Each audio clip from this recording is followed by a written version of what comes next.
At Christmas dinner, my grandpa slid 3 white envelopes across the table and said, "A little Christmas gift for each of you." The silverware froze midair. My parents laughed loud, performative, the kind that fills silence, because guilt can't. "It's just for show," my mom said, rolling her eyes. My dad joined in, like mocking him was a family sport. I didn't laugh. I just smiled, slipped mine into my coat pocket, and said nothing. They thought it was another one of his old man games. But the next morning when the phone rang and the banker said, "Your deposit is cleared, Ms. Hale," I realized he hadn't been joking at all. Before I tell you how that one call tore my family apart, tell me, where are you listening from? So I know I'm not the only one who's ever seen love turn fake over something that was never about money. My name's Amelia Hale, and that night wasn't the first time I'd seen my family laugh at something that mattered. My parents, Victor and Elaine, built their whole lives around looking perfect. They hosted charity brunches, posted smiling photos in front of their new cars, and said things like, "We've worked so hard for this life." What they never said was that most of it started with my grandfather, Edmund Hale, the man they loved to perform for, but secretly resented. Grandpa wasn't just rich, he was respected. Old school kind of rich investments, land, quiet money, the kind that didn't need to brag. He'd built everything himself and still wore the same leather watch from 40 years ago.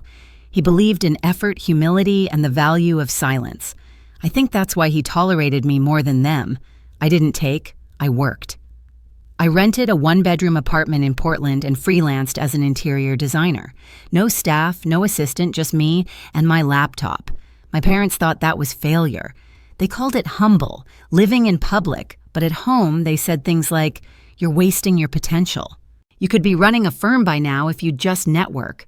By network, they meant marry rich or charm clients like they did through connections, not competence.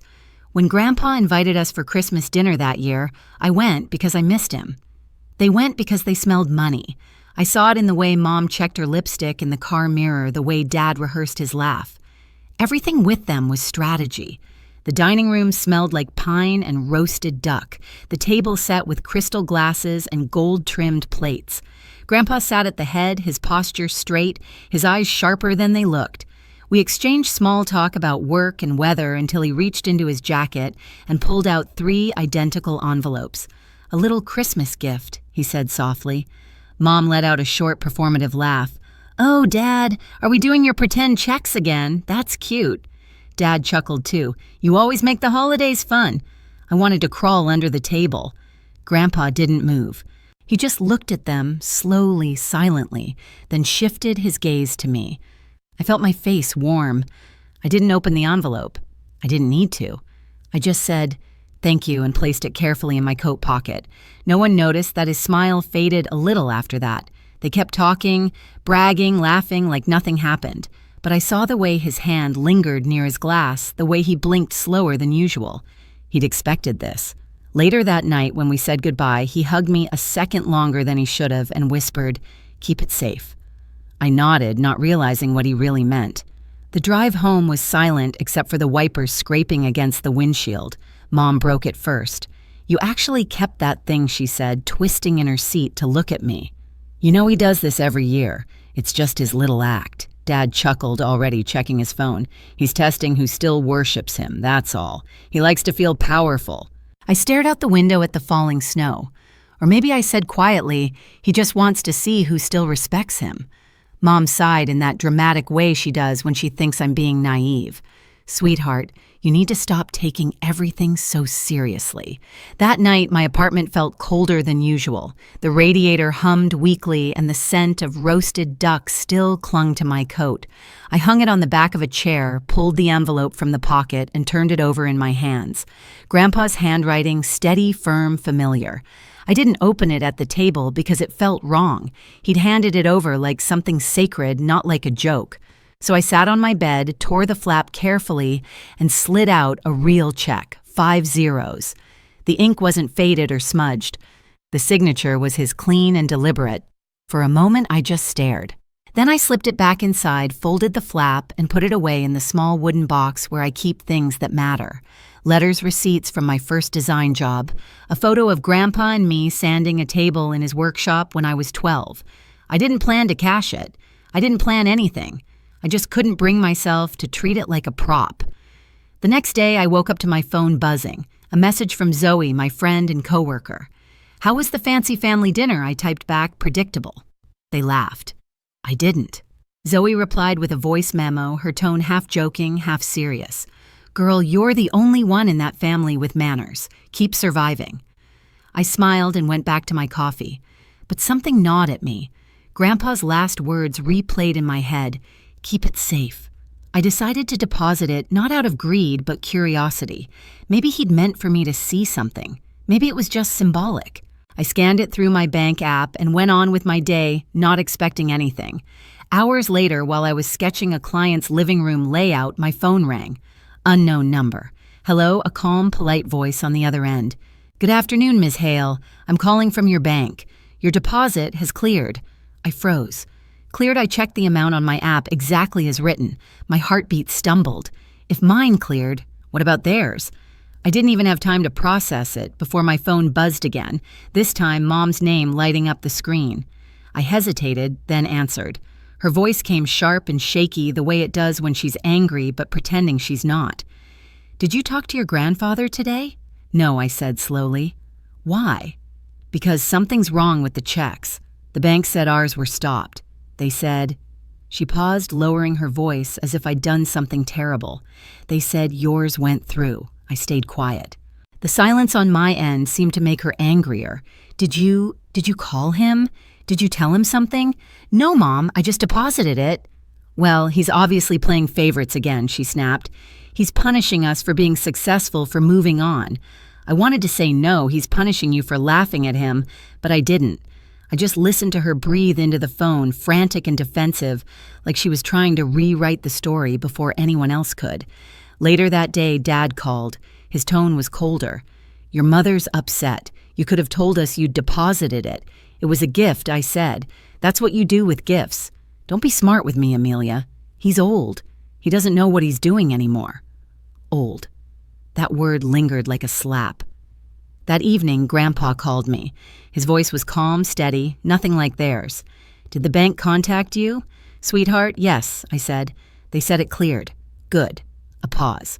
I could hear the crackle of his fireplace on the other end.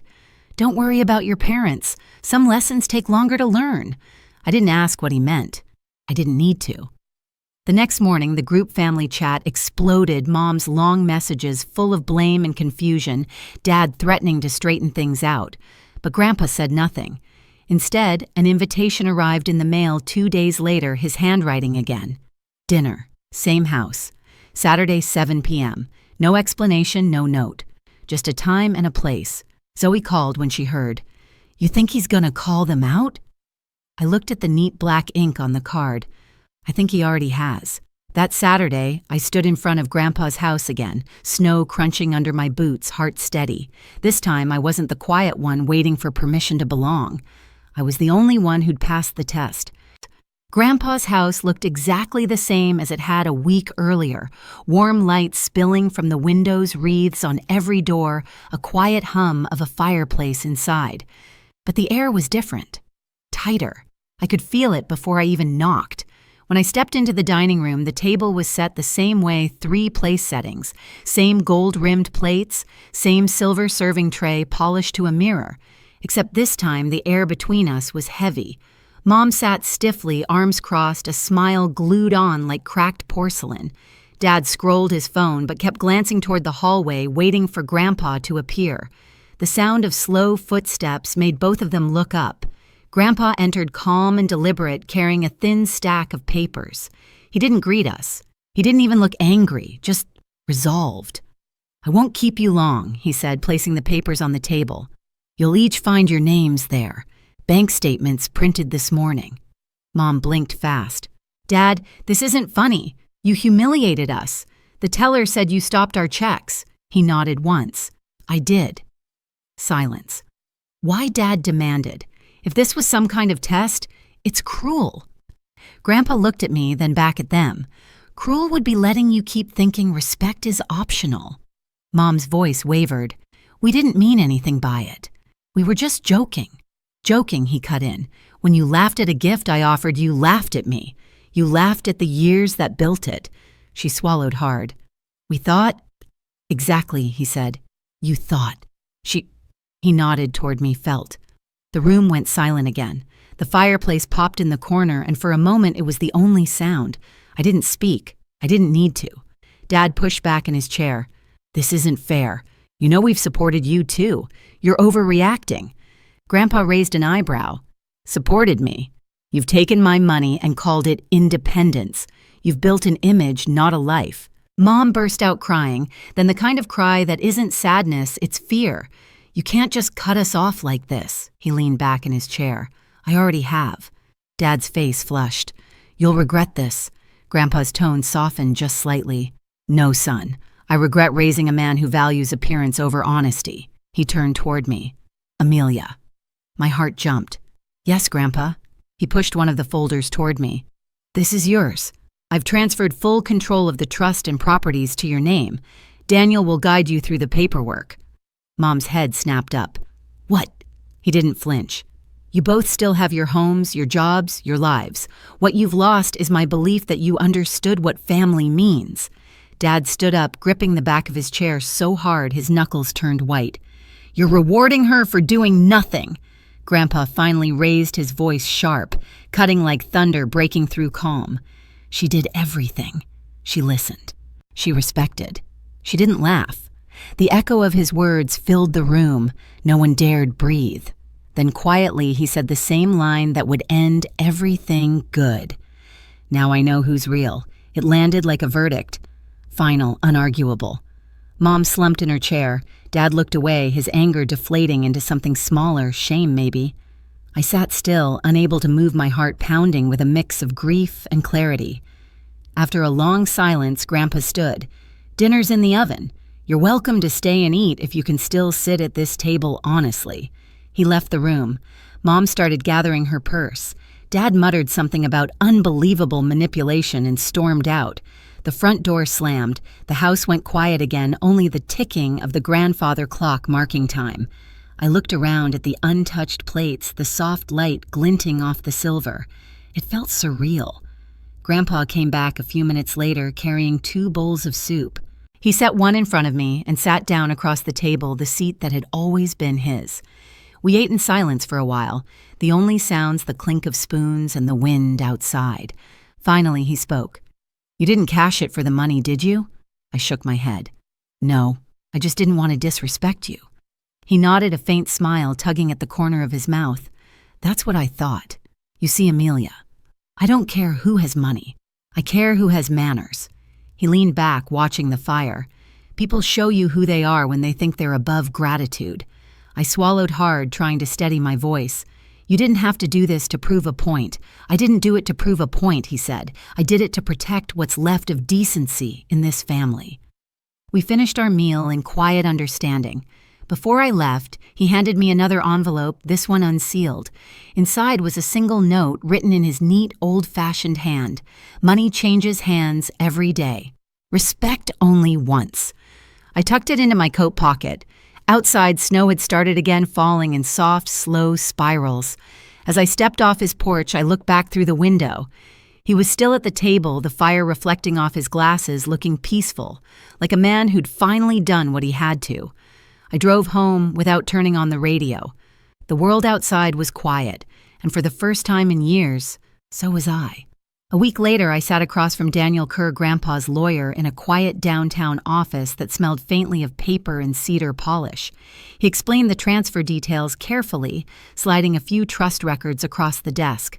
I barely looked at the numbers. They didn't matter.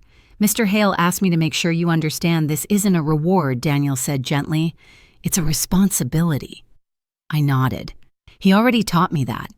Outside, through the frosted window, the city moved as if nothing had changed. But everything had. My parents hadn't called since that night.